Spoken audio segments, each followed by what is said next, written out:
کو ہماری ماں بہنیں بھی اس واقعے کو سنیں، ان کے مطلب کا یہ واقعہ ہے، بہت زبردست ان کو اس سے ایک علمی فائدہ ہوگا۔ ذرا غور کیجئے، حضرت عثمان کے پاس ایک صحابی آتے ہیں اور کہتے ہیں کہ امیر المومنین میری شادی کو ابھی 6 مہینہ ہوا ہے، میری شادی کو ابھی 6 مہینہ ہوا ہے۔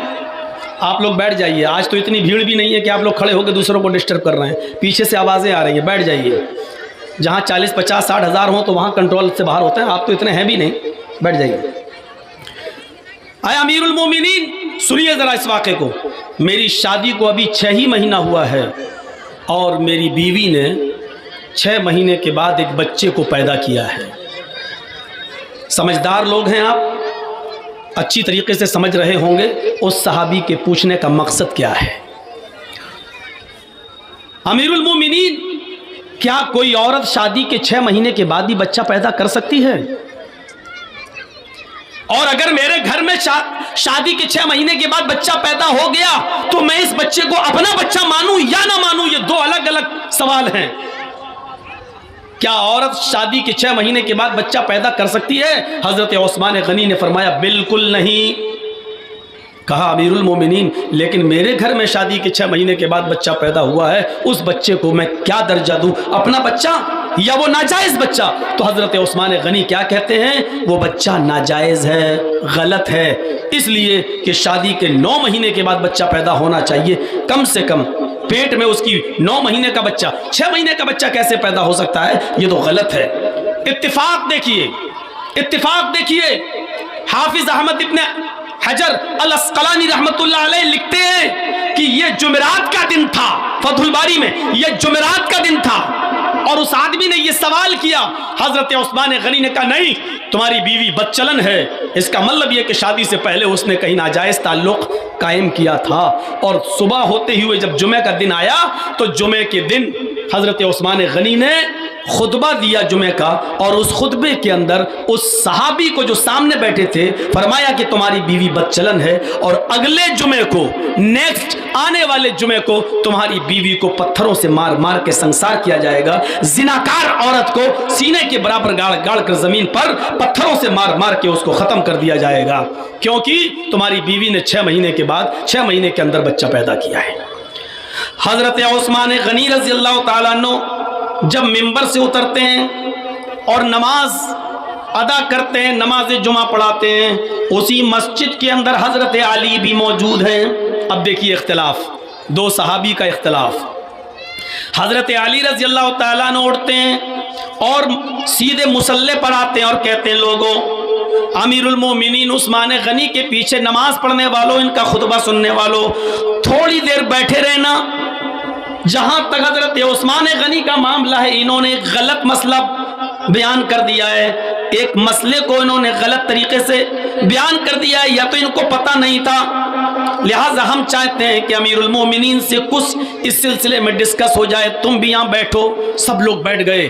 حضرت عثمان نے ایک شخص کو یہ حکم دیا کہ اس کی بیوی کو اگلے جمعے میں لایا جائے گا اور اس کو قتل کر دیا جائے گا، پتھروں سے مارا جائے گا، کیونکہ 6 مہینے میں اگر بچہ پیدا کر رہی ہے تو اس کا مطلب وہ پہلے سے گڑبڑ ہے، اس سے زنا کا صدور ہوا ہے۔ حضرت علی فرماتے ہیں امیر المومنین، آئے عثمان، امیر المومنین آپ نے جو مسئلہ بتایا ہے وہ مسئلہ بالکل غلط ہے، عورت 6 مہینے کے اندر بھی بچے کو پیدا کر سکتی ہے۔ حضرت عثمان غنی اٹھتے ہیں اور کہتے ہیں کہ اے علی یہاں من مانی نہیں چلے گی کہ تم نے جو کہہ دیا مان لیا، ہم اور تم دونوں دلیل کے محتاج ہیں۔ اللہ کے نبی کے زمانے میں کیا کبھی ایسا کوئی کیس آیا؟ کیا اللہ کے نبی صلی اللہ علیہ وسلم نے کبھی کسی 6 مہینے میں ہونے والے بچے کو اس کے باپ کو حکم دیا ہو کہ اس کو اپنا بیٹا مانو؟ ایسا کوئی واقعہ پیش آیا؟ کیا قرآن میں کوئی دلیل ہے، حدیث میں کوئی دلیل ہے؟ حضرت علی فرماتے ہیں امیر المومنین یہ سچ ہے کہ اللہ کے نبی کے زمانے میں ایسا کوئی واقعہ پیش نہیں آیا، کسی عورت نے 6 مہینے میں بچہ پیدا نہیں کیا، یہ سچ ہے۔ کیا اللہ کے رسول نے 6 مہینے میں پیدا ہونے والے بچے کو اپنا باپ کا بچہ مانا؟ فرمایا یہ بھی سچ ہے، جب پیدا ہی نہیں ہوا نبی کے زمانے میں تو آپ کیوں اپنائیں گے؟ ایسا نہیں ہوا تو کہا پھر تم کس دلیل کی بنیاد پر کہہ رہے ہو کہ 6 مہینے میں بچہ پیدا کر سکتی ہے؟ کہا قرآن میں آیا ہے۔ حضرت علی نے کہا قرآن میں آیا ہے، اب سنیے حضرت عثمان کہتے ہیں واہ اے علی آپ نے قرآن پڑھا اور ہم نے نہیں پڑھا، قرآن تم ہی پڑھتے ہو ہم نہیں پڑھتے ہیں، مجھے بتاؤ کہاں لکھا ہے قرآن کے اندر کہ 6 مہینے میں بچہ پیدا ہو جائے تو وہ بچہ جائز بچہ ہوگا، دلیل دو۔ حضرت علی فرماتے ہیں اب میں تمہیں دلیل دے رہا ہوں بیٹھو۔ حضرت عثمان غنی کہتے ہیں میں تو بیٹھا ہی ہوا ہوں، کھڑے تو تم اور دلیل پیش کرو، بغیر دلیل کے بات نہیں مانی جائے گی، دلیل دو، قرآن میں کہاں آیا ہے؟ حضرت علی رضی اللہ تعالیٰ عنہ دلیل دیتے ہیں، امیر المومنین عثمان، اے بھیا اے نوٹنکی بند کراؤ، بہت ہو گیا ہے، تیرا چینل بہت دنوں سے چل رہا، بہت پیسہ کما رہا ہے تو بیٹھ جا۔ کتنی دیر ہو گئی اور ابھی تک سیٹنگ نہیں بنا پایا یہ اپنا، اتنی دیر میں تو لڑکی سیٹنگ ہو کے بھاگ جاتی ہے۔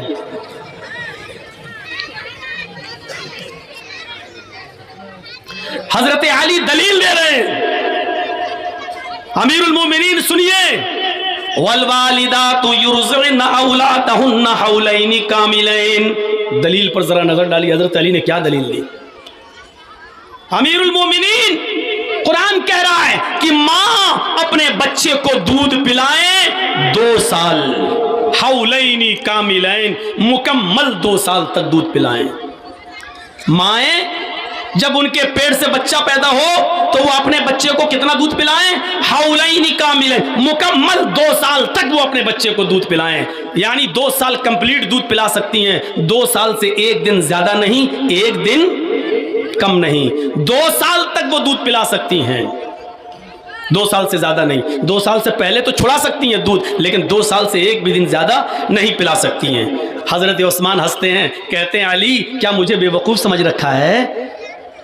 یہ تو دودھ پلانے کی مدت بتا رہے ہو تم کہ 2 سال تک دودھ پلائیں، ہمیں دلیل یہ چاہیے کہ عورت جب اس کے پیٹ سے 6 مہینے کے بعد بچہ پیدا ہو تو وہ جائز ہے۔ ہم مارو گھٹنا پھوٹے سر، بچہ پیدا ہوا 6 مہینے میں اور دلیل دے رہے ہو دودھ کی؟ دلیل یہ چاہیے کہ عورت اگر 6 مہینے میں بچہ پیدا کر دے تو وہ جائز ہے، اس کی دلیل چاہیے۔ حضرت علی نے کہا وہیں آ رہا ہوں، پہلے آپ کے ذہن میں بٹھا دے رہا ہوں کہ دودھ پلانے کی مدت کتنی ہے؟ کہا 2 سال۔ کہا 1 سال میں کتنے مہینے ہوتے ہیں؟ 12۔ کہا 2 سال میں کتنے مہینے ہوئے؟ کہا 24۔ یہ 24 مہینے کس کی مدت ہوئی؟ کہا دودھ پلانے کی۔ آئیے قرآن دوسری جگہ کہتا ہے کیا؟ وَفِصَالُهُ فِي عَامَيْنِ، وہاں ہے یرضعنا، مائیں پلائیں 2 سال تک، یہاں کیا ہے؟ فِصَالُهُ، اپنے بچے کا دودھ چھڑائیں 2 سال میں، وہاں کیا ہے؟ پلائیں 2 سال تک، یہاں کیا ہے؟ چھڑائیں 2 سال میں، بات تو ایک ہی ہے، 2 سال تک پلائیں یا 2 سال کے اندر اندر چھڑائیں، یعنی 2 سال سے زیادہ نہیں پلا سکتی ہیں، دونوں کنڈیشن ایک ہی ہے۔ حضرت عثمان کہتے ہیں نئی دلیل کیا ہے؟ اس میں پلانا ہے، اس میں چھڑانا ہے، اس میں ہے کہ 2 سال تک پلا سکتی ہیں، اس میں یہ ہے کہ 2 سال سے پہلے چھڑا سکتی ہیں، بات تو ایک ہی ہے۔ فرمایا بس یہی تو مجھے بتانا تھا کہ 2 سال دودھ پلانے کی مدت ہو گئی؟ کہا ہاں۔ 24 مہینے دودھ پلانے کی مدت ہو گئی؟ ہاں۔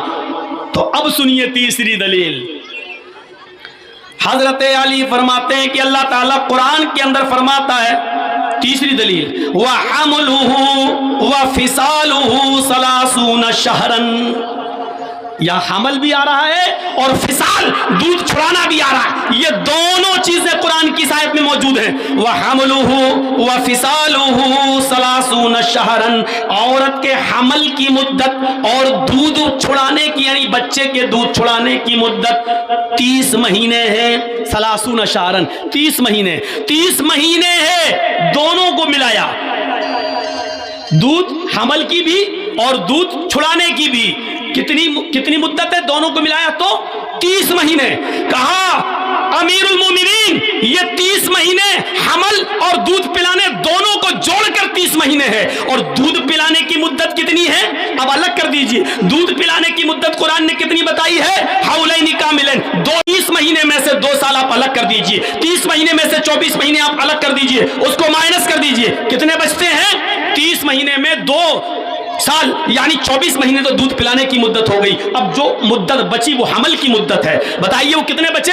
30 میں سے 24 کو مائنس کیا، 30 میں سے 24 کو مائنس کیا تو 6 بچتے ہیں، تو کہا یہ 6 مہینے حمل کی مدت ہے، 6 مہینے حمل کی اقل مدت ہے، یعنی 6 مہینے سے کم، 6 مہینے سے پہلے اگر ماں کوئی بچہ پیدا کرتی ہے تو ناجائز مانا جائے گا، لیکن 6 مہینے کے بعد اگر کوئی بچہ پیدا ہوتا تو بچہ جائز مانا جائے گا، کیونکہ قرآن کہہ رہا ہے کہ عورت کے حمل اور دودھ پلانے کی مدت 30 مہینے ہے اور 30 مہینے میں 24 مہینے دودھ پلانے کی ہے، تو باقی جو بچتا ہے وہ حمل کی مدت ہے۔ حضرت عثمان غنی کا سر چکرا جاتا کہ حضرت علی کی اس دلیل پر، لیکن دلیل آ جانے کے بعد ہماری طرح ضدی نہیں تھے کہ ہم نے جو کہہ دیا وہ مان لیں گے، وہی بات مانی جائے گی۔ حضرت عثمان پھر منبر پر دوبارہ کھڑے ہوتے ہیں اور کھڑے ہونے کے بعد کہتے ہیں لوگوں، حضرت علی رضی اللہ تعالیٰ عنہ نے جو دلیل پیش کی وہ قرآن سے دلیل آ جانے کے بعد اب ہمیں کچھ کہنے کی ضرورت نہیں ہے۔ آج اگر علی اس جمعے کی نماز میں موجود نہ ہوتے تو میں قاتل ہو جاتا، ایک عورت کے قتل کا ذمہ دار میں بن جاتا۔ حضرت علی کی وجہ سے اس کی عورت بچ گئی۔ حضرت علی نے جو دلیل پیش کی ہے وہ دلیل پر میں آمنا و صدقنا کہتا ہوں اور اس آدمی کو حکم دیتا ہوں کہ جاؤ اس بچے کو اپنا بچہ مانو اور اس عورت کو اپنی بیوی مانو۔ اب اس عورت کو سنسار نہیں کیا جائے گا۔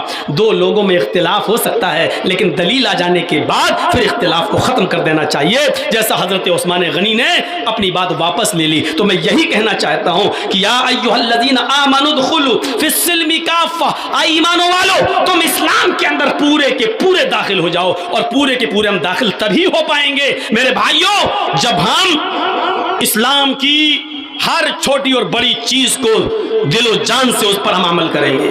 یہ حقیر ہے، اس کو چھوڑ دیا، ایسا نہیں۔ راستے میں اگر کانٹا پڑا ہے اور آپ بائک سے جا رہے ہیں، ارے کانٹا ہی تو پڑا ہے، آپ بائیں سے نکل گئے، نہیں، اتریے اور اس کانٹے کو پھینک دیجئے۔ ہو سکتا ہے کہ کسی بوڑھے کے پیر میں چپ جائے، ہو سکتا ہے کہ کسی بچے کے پیر میں چپ جائے، ہو سکتا ہے کہ نقاب لگا کر اور چہرہ چھپا کر کوئی عورت جا رہی ہے اس کے پیر میں چپ جائے، ہو سکتا ہے کوئی نابینا گزر رہا ہے اس کے پیر میں چپ جائے۔ اس لیے اسلام یہ تقاضا کرتا ہے کہ اس چھوٹی سی چیز کو تم چھوٹا مت سمجھو، یہ ایمان کا ایک حصہ ہے۔ الایمان بضع وسبعون شعبۃ فافضلها قول لا الہ الا اللہ وادناها اماطۃ الاذى عن الطریق۔ اس راستے سے تکلیف دہ چیز کو ہٹا دینا بھی اسلام اور ایمان کا ایک حصہ ہے، لہذا آپ اس کو حقیر نہ سمجھیں اور آپ اس کو کم نیکی نہ سمجھیں۔ یہ نیکی ایمان کا ایک جز ہے، ایمان کا ایک شعبہ ہے، لہذا تم اس کو ہٹاؤ۔ ہمیں یہ سوچنا ہے، بہت سی چیزیں ہماری سمجھ میں نہیں آئیں گی لیکن اسلام ہے، ہمیں ماننا پڑے گا۔ مغرب میں 3 رکعت کیوں ہے؟ ارے ہمیں کیا معلوم کیوں ہے، اللہ کے نبی نے دی۔ ہم لوگ سردیوں کے دنوں میں موزوں پر مسح کرتے ہیں، یہ موزوں پر اوپر سے مسح کیا جاتا ہے، آپ سب جانتے ہیں۔ اپنے ہاتھوں کی انگلیوں کو تر کرو اور ایسے اپنا ہاتھ پھیر لو، یہ موزے کا مسح ہے، جبکہ عقل یہ کہتی ہے کہ مسح نیچے کرنا چاہیے کیونکہ مٹی یا گندگی یا ناپاکی نیچے لگے گی، لیکن نیچے اللہ کے رسول نے ہاتھ پھیرنے کا حکم نہیں دیا ہے بلکہ اوپر دیا۔ کیوں دیا ہمیں کیا معلوم، ہمیں آمنا و صدقنا کہنا ہے۔ اللہ کے نبی نے فرمایا مکھی جب تمہارے کھانے یا پینے کی چیز میں گر جائے تو اس کو پورا ڈبو دو، یہ نہیں کہا نکال کے پھینک دو، فرمایا اس مکھی کو پورا ڈبو دو اور اس وقت تک اس مکھی کو ڈبوئے رہو جب تک کہ وہ مر نہ جائے۔ جب وہ مر جائے تو اس کو نکال کے باہر پھینک دو اور پینے والی چیز کو آپ پی سکتے ہو، کھانے والی چیز کو آپ کھا سکتے ہو، وہ چیز حرام نہیں ہے۔ اب بتائیے مکھی کو پورا ڈبونے کا اور اس کو مر جانے تک کا حکم کیوں دیا کہ اس کو پورا ڈبو دو؟ کیوں؟ اور اس وقت تک ڈوبا رہنے دو جب تک کہ وہ مر نہ جائے، کیوں؟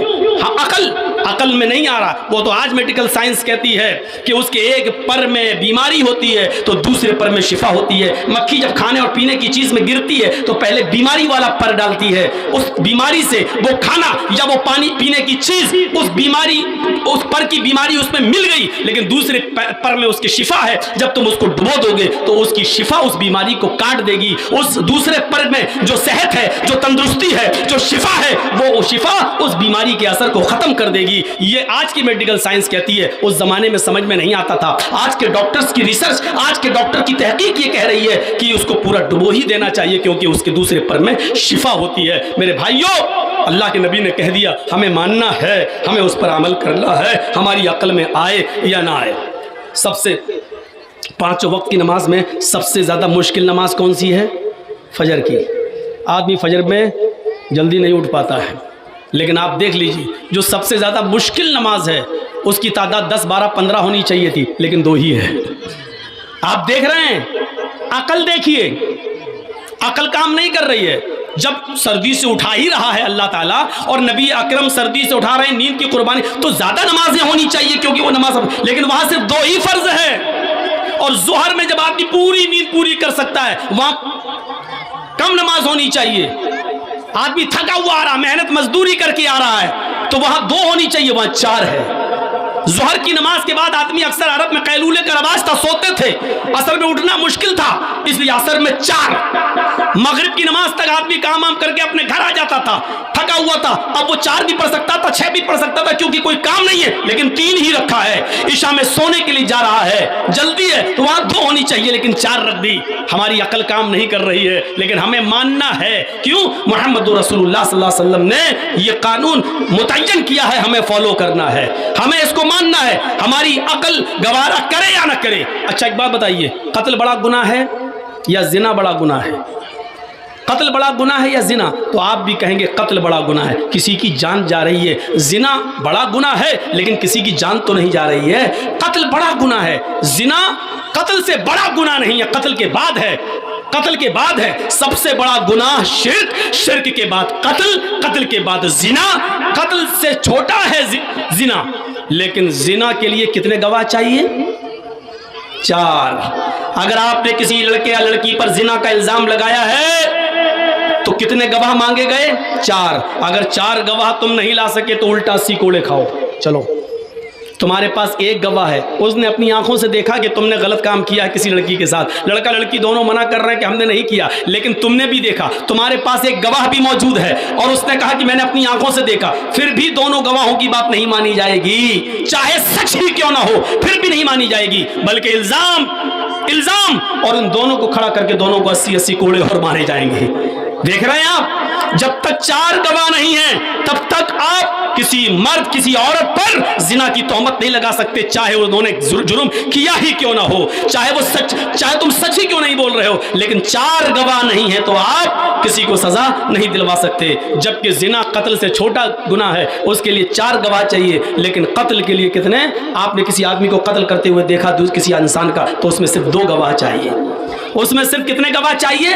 2 گواہ چاہیے، صرف 2 گواہ۔ قتل کی گواہی اگر 2 گواہ دے دیں تو حد واجب ہو جائے گی، لیکن زنا کے لیے 4 گواہ چاہیے۔ عقل کہتی ہے کہ قتل کے لیے زیادہ گواہ ہونا چاہیے، لیکن قتل کے لیے 2 ہی، اور زنا کے لیے کم ہونا چاہیے، کیونکہ زنا تو آدمی اکیلے میں کرتا ہے، تنہائی میں کرتا ہے، سب کے سامنے نہیں کرتا ہے، اس لیے سب گواہ کہاں سے ملیں گے؟ وہاں کم گواہ چاہیے تھا لیکن وہاں زیادہ گواہ کی ضرورت ہے۔ کیونکہ تاکہ تم کسی کی لڑکی پر یا لڑکے پر زنا کی تہمت لگا کے اس کی زندگی برباد مت کر سکو، تاکہ کسی کو سماج میں ایسا نہ ہو کہ منہ دکھانے کے لائق نہ چھوڑ سکو، اس لیے 4 گواہ لاؤ۔ نہ تم 4 گواہ جب تک ڈھونڈو گے تب تک تو یہ بھاگ جائیں گے، تب تک تو ہو گیا ان لوگوں کا کام۔ جاؤ ڈھونڈو، ایک کو پکڑ کے لاؤ، تم نے اپنی آنکھوں سے دیکھا، جب تک تم 4 گواہ ڈھونڈو گے تب تک تو یہ تو اپنا نبٹ گئے، بھاگ گئے، اب لاؤ 4 گواہ نہیں، اور تمہاری اکیلی گواہی مانی نہیں جائے گی۔ ان کے لیے توبہ کا دروازہ کھلا ہے، اپنے گناہوں کی معافی مانگ کر اللہ کو منا سکتے ہیں، اللہ کے سامنے گڑگڑا سکتے ہیں، لیکن تمہیں اپنی زبان کھولنے کی اجازت نہیں ہے۔ اگر کھولو گے تو الزام مانا جائے گا، اور الزام لگانے والوں کی سزا 80 کوڑے ہے۔ جرجیس نے دیکھا کہ فلاں آدمی نے زنا کیا ہے اور کہہ رہا ہے اور سچا بھی ہے، پھر بھی جرجیس کی بات نہیں مانی جائے گی، بلکہ جرجیس کو 80 کوڑے مارے جائیں گے۔ اور 80 کوڑے مارنے کے بعد بھی جانتے ہو کیا ہو گیا؟ 80 کوڑے مارنے کے بعد اب جرجیس کی پوری زندگی بھر کوئی گواہی معتبر نہیں ہوگی۔ اب اگر جرجیس یہ کہتا ہے کہ چاند ہوا ہے، میں نے اپنی آنکھ سے دیکھا ہے روزے کا چاند، تو جرجیس کی یہ گواہی جب کسی ایک لڑکی پر یا لڑکے پر تہمت لگا سکتا ہے تو پھر یہ چاند کے بارے میں بھی غلط گواہی دے سکتا ہے۔ میرے بھائیو، قرآن کیا کہتا ہے؟ لا تقبلوا شہادت ابدا، پھر ان کی کبھی کوئی شہادت، پھر ان کی کوئی کبھی گواہی قبول نہیں کی جائے گی۔ اتنی بڑی سزا اسلام متعین کر رہا ہے، جبکہ جرجیس سچا ہے، اس نے دیکھا ہے زنا کرتے ہوئے، لیکن چونکہ اکیلا تھا، 4 گواہ نہیں لا سکا، اس لیے الزام مانا جائے گا، 80 کوڑے بھی کھائے گا، اور پوری زندگی جرجیس کی گواہی بھی نہیں مانی جائے گی۔ یہ اسلام کے اصول ہیں، یہ اسلام کے ضابطے ہیں جو ہماری عقل میں آئیں یا نہ آئیں، لیکن ہمیں فالو کرنا ہے، ہمیں ماننا ہے۔ جیسے ٹریفک نیم ہوتے ہیں، ٹریفک نیم جانتے ہیں آپ؟ ٹریفک نیم، دلی جائیے، بمبئی جائیے، کلکتہ جائیے، بڑے بڑے شہروں میں آپ اپنا مالدہ چلے جائیے تو ٹریفک کیا ہوتا ہے؟ گاڑی چل رہی ہے، پولیس نہیں لگتی ہیں، اب بڑے بڑے شہروں میں پولیس نہیں لگتی ہے، اب وہ انہی میں کیمرے لگے ہوئے ہیں، لائٹیں جل رہی ہیں، جیسی لال لائٹ ہوگی آپ کو گاڑی روکنا ہے، اور جیسی گرین سگنل ہوگا گاڑی آگے بڑھانا ہے۔ جرجیس صاحب 4 ویلر پہ چل رہے ہیں، ریڈ سگنل ہو گیا، گاڑی روک دی۔